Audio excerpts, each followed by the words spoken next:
السلام عليكم، الله يسعدكم يا رب جميع. اليوم بدي أحضر جوانح الدجاج مشوية على الفحم. حبيت شارككم الطريقة وفيدكم لأنه عن جد جدا لذيذة، وبيطلع الدجاج محمر من برا ومن جوا كله عصارة وطري ولذيذ. هلأ رح نبلش. أول شي رح أشيل هلأ هون عندي الجوانح. أنا بجيبه بختار حجم كبير ونقعته لمدة ساعة كاملة بالملح والليمون والخل. هلا بدي اتخلص من هي القطعة.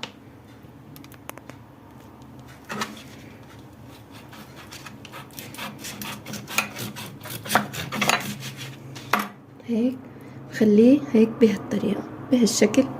بعد ما شلنا الطرف رح امسكه هيك من النص ونزل بالسكين بهالطريقة. عن جد الستات اللي بيستصعبوا هي الامور صدقوني اكل البيت انظف وابرك واحسن بكتير، وبتعرفي شو حاطه. هو بس ان دخلتي مطبخك خلص يعني الامور كلها بتصير سلسة وسهلة، بس كوني مجهزة مسبق واشتغلي على نظافة. يعني اللي بيوقع جلي هيك، فبتلاقي الامور جدا سهلة. هلا عندي هون ضفت نص الكاسة، كاسة الشاي زيت زيتون. هلا انا ضفت زيت الزيتون بدل الزيت النباتي. زيت الزيتون بيعطي طراوة للدجاج وبيخليه يستوي. وهون عندي 3 معالق من ليمون المعصور فريش. هون عندي معلقتين من خل التفاح. هون التوابل عندي فلفل، بهار مشكل، الزنجبيل، بودرة الثوم، فليفلة مجروشة. كمان هون بدي ضيف معلقة من الملح. هون عندي معلقتين لبن رايب. كمان هون عندي معلقتين دبس البندورة.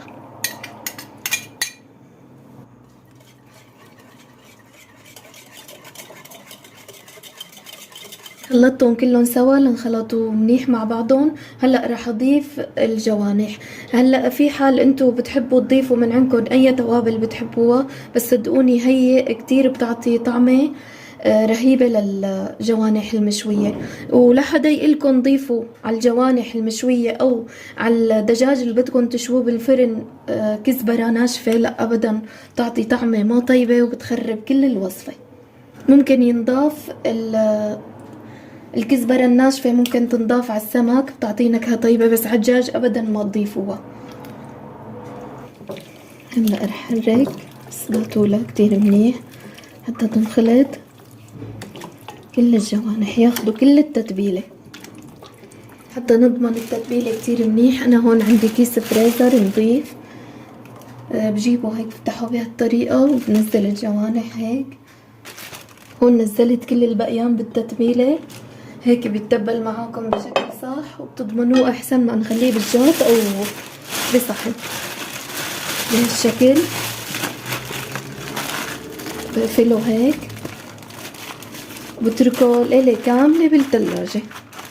شايفين بتتغلف كتير منيح هيك التتبيلة بهالطريقة. رح اتركه يوم كامل. هلا فيكم تخلوه بالصحن او بالوعاء تبعيته اللي تبلناه فيه، بس هيك تضمنوا التتبيلة تتشرب منه اكتر. هلا رح انقله ليلة كاملة على الفريزر. وهون تاني يوم طالعتهم بالفريزر، طبعا وقت الشوي بطالعون. رح اقصهم هيك بالمقص. بجيب عندي هون وعاء نضيف فضي. هون عندي جبت سيخ هيك بهالعرض، لازم يكون عريض، وبلش شك فيه.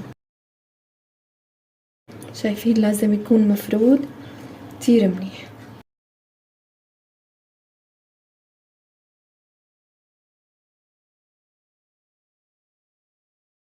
هيك بهالطريقة رح كمل البقية. شوفوا كيف مفرودين هيك مشان ياخدوا الاستواء الكامل. طبعا ولعت الفحم لبين ما شكون، وهيك هلا صاروا جاهزين شكيناهم. هلا رح ناخدهم على الشوي.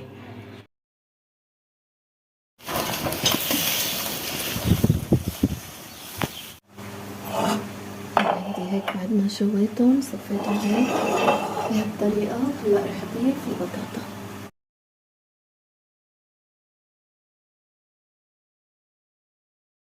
رح ورجيكم كيف ما شاء الله طري وجوسي من جوا،